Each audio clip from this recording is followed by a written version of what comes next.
So when we're trying to figure out if something is going to be the best hydrogen for hydrogen abstraction, we are going to need to look at kind of the same rules that apply to acidic to carbocations and carbon ions. So the same rules apply. So just like we have with carbocations, the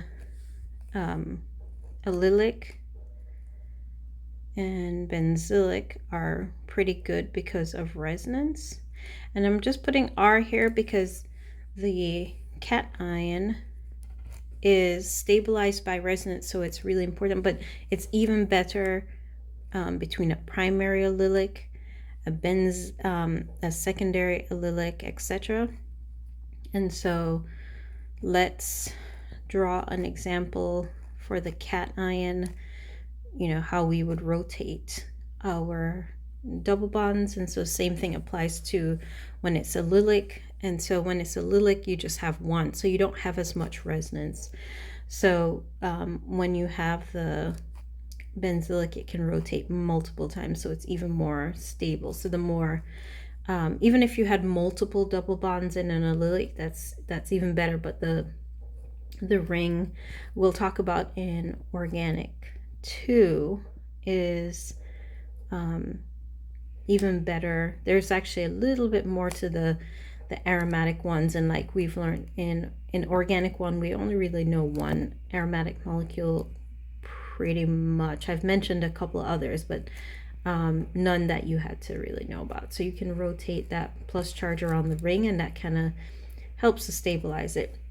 So if you had an allylic that was primary, it's not as stable as secondary. It's not as stable as a tertiary carbocation. That's not what I meant to do. There we go. So the same thing applies to radicals and anions. So we apply the same principle. So if we had a let's start with benzylic, and I'm just going to use R for benzylic and allylic because we just kind of talked about the trend here. So allylic is going to be, sorry, I'm making some mistakes, but it's really early in the morning. So allylic and benzylic are the best. So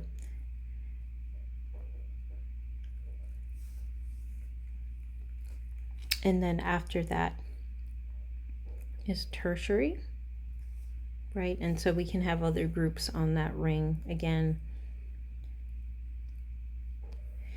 And then after that is secondary, and really, really low is primary.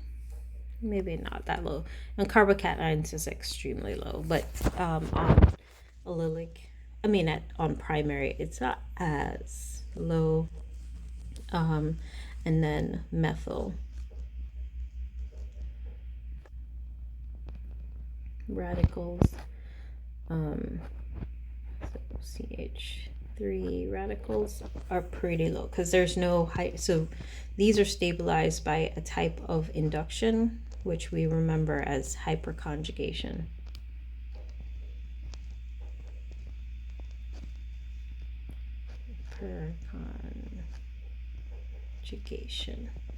All right, so let's do a problem.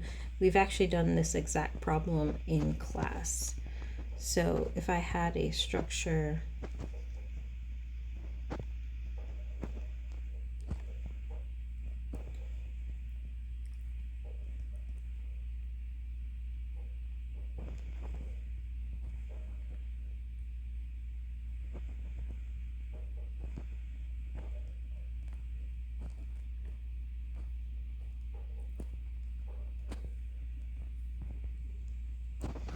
So if we had this hypothetical structure, how would you know which hydrogen would be removed the easiest? Well, it's going to be based on what kind of radical you form. So here you're going to be forming, so you would be if you abstract that hydrogen in a radical form, you're going to be putting a radical there, and that would give you a primary radical. So that's not going to be very good. This would give you a tertiary radical. Actually, let me put another one here. This would give you a tertiary radical, which is decent. This hydrogen will give you a tertiary radical, but that tertiary is also allylic. Here you would get a secondary radical, and here you would also get a tertiary. So what would give you the radical that's the most stable? The tertiary radical that's allylic would be the best, and so that would be the easiest to abstract. And then both of the tertiaries, so both of those would be next, and then the secondary, so I'm going to put HB is the easiest to abstract, and then HD and HA are next because they're tertiary, then HE,